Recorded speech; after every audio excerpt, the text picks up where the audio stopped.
Starting in 5 seconds.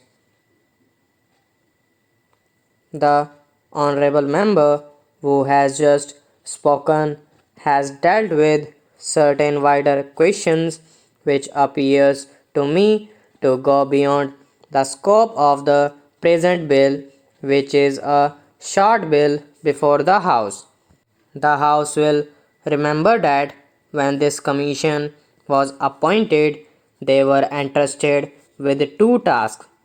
One was to examine the whole income tax procedure and suggest ways and means to avoid or prevent evasion in future. Secondly, they were to examine specific cases which were referred to them. What the honorable member has been saying really refers to the first part, that is the wider question.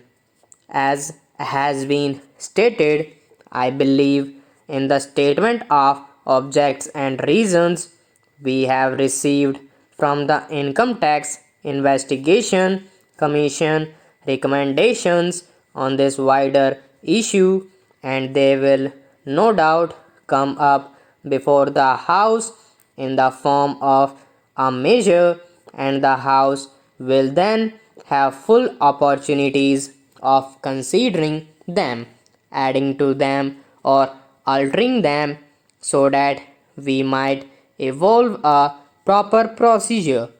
The sole question before the House now is what to do with the inquiry part of the Commission's work with regard to certain cases that were referred to them. Now, I would beg the House to remember that this is not a roving inquiry. This inquiry has been confined to a certain number of specific cases referred to them up to a certain date. No further cases can come up before them. Apart from that, a fair number of all the cases that have been referred to them has been disposed of, and a large number still remains, and this bill is limited to those particular cases and none other.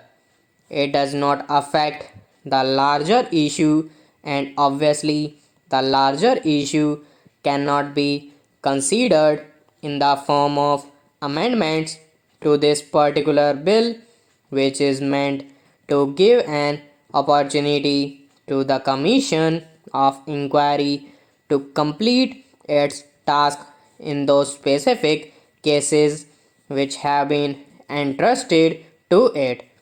This matter would normally, of course, have been dealt with by my honorable colleague, the Finance Minister.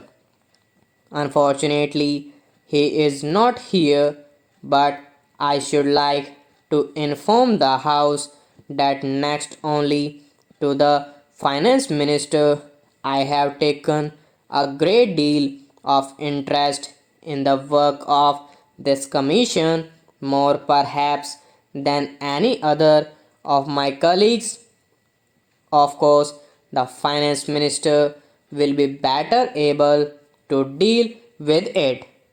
I have also been fairly closely connected with the matter in the sense that I have attached great importance to this work, and I have occasionally had talks with the members of the commission to find out how they were getting on. May I say that the criticism that has been made, I think yesterday, by an honorable member about the rather sorry result of their labors appears to me totally unjustified.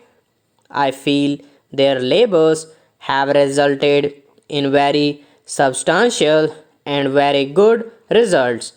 They have labored under great difficulties, and in spite of that, they have proceeded calmly and steadily with their work in the highest judicial traditions, and the House will remember that the chairman of this commission is one of our most eminent and respected judges of India. We attached great importance to the fact that a commission of this kind must have men of the highest ability and integrity, and we were fortunate in finding such a man in Mr. Vradachari. Anything entrusted to a judge of that high standing with his lifelong experience of the bench is bound to be carried out in a judicial manner. The House can be sure of that. In fact, possibly, if delays have occurred as they have, partly they are due to the fact that the Commission and the Chairman are anxious to preserve every type of judicial procedure and not to do anything which might even give any suspicion of hurrying through and not giving that opportunity which should be given. If the House could see the decisions that they have given, they are tremendously long, 70, 80, or 100 pages. They have carefully gone through every opportunity and have come to certain decisions. Most of these decisions, also, I would like the House to remember, are ultimately by consent. Now, the difficulty in dealing with such matters through, let us say, the income tax department, which is the normal way of dealing with them, has been that they cannot deal with them both judicially and at the same time informally. They have to be formal, their rules govern them, and the people concerned do not like that particular process. They do not welcome it. They do not go there easily unless they are compelled by law to go there. They do come, at least relatively, with this reluctance to this inquiry commission, because the inquiry commission can deal with them informally, can come to deal with them informally, can come to terms with them, almost any terms that they consider just and proper, which the income tax department cannot easily do always in this manner. Stop.